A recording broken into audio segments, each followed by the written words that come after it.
असंच तपासणी करत असताना पुरुषांनी पण लाडक्या बहिणीच्या योजनेचा फायदा घेतला। आता याला त्या पुरुषाला पुरुष म्हणावं का आणखीन काय म्हणावं हे बरं नव्हे राव। आणि जर ऍक्शन घेतली तर पुन्हा मग कसं काय वाटेल, मग गारगार वाटेल।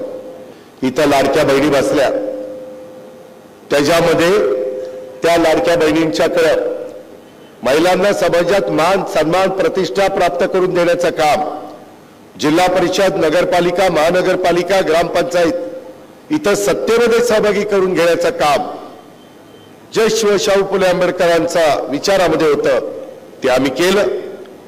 पण आता पुढच्या निवडणुका 29च्या खासदारकी आणि आमदारकी देखील वंतड महिला येणार आहेत, तिथेही त्यांना राखीव जागा ठेवलेल्या आहेत। आम्ही त्यांना लाडकी बहिणीची योजना आणली, आता वेगवेगळ्या त्याच्यातनं बारकावे पुढे येतात।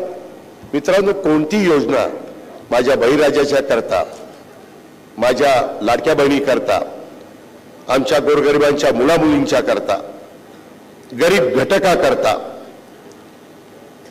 आवास योजना, पंतप्रधान आवास योजना, घरकुलाचा मोठा कार्यक्रम आपण आपल्या राज्यामध्ये आणलाय, 20 लाख घरं, आणि आता त्याच्यातल्या अटी पण शिथिल केलेल्या आहेत।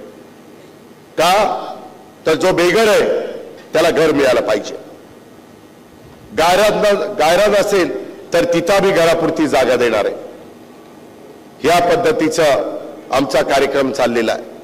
पण आज काहीतरी टीव्हीला आणि इकडे सगळीकडे चाललंय की महायुतीच्या सरकारने लाडकी बहीण योजना आणली आणि सर्वे सुरू झालाय, त्याच्यामध्ये काही जण नोकरी करणाऱ्या महिलांची पण नावं आली।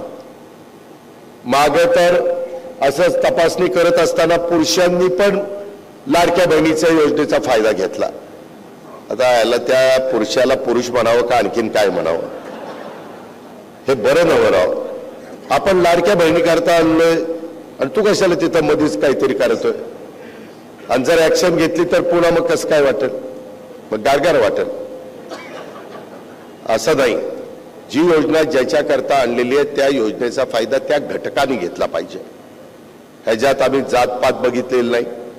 ज्याचा 2.5 लाखाच्या मध्ये उत्पन्न आहे ती माझी भगिनी तिथं पात्र ठरवलेली आहे, आणि त्याच्यामध्ये 65 वर्षापर्यंत तिला पात्र ठरवलेलं आहे। आणि ह्याच्यामध्ये खोटं नाही सांगत, माझ्या लाडक्या बहिणींनो, जवळपास 45,000 कोटी रुपये वर्षाला ह्या योजनेच्या करता आम्हाला बजेटमध्ये तरतूद करावी लागते। किती? 45,000 कोटी।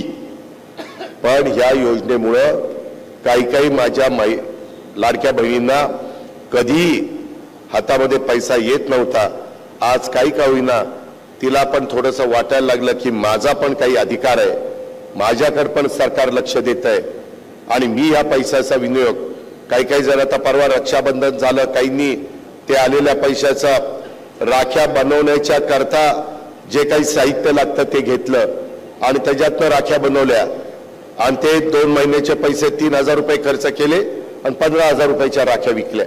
म्हणजे असंही त्या ठिकाणी डोकं माझ्या लाडक्या बहिणी चालवत आहेत। अजून पण आम्ही त्याच्यामध्ये अजून काही आपल्याला लाडक्या बहिणींच्या करता अधिक ह्याच पैशातून त्यांना कसं मदत होईल अशा काही योजना आणण्याचा आमचा सगळ्यांचा मानस आहे।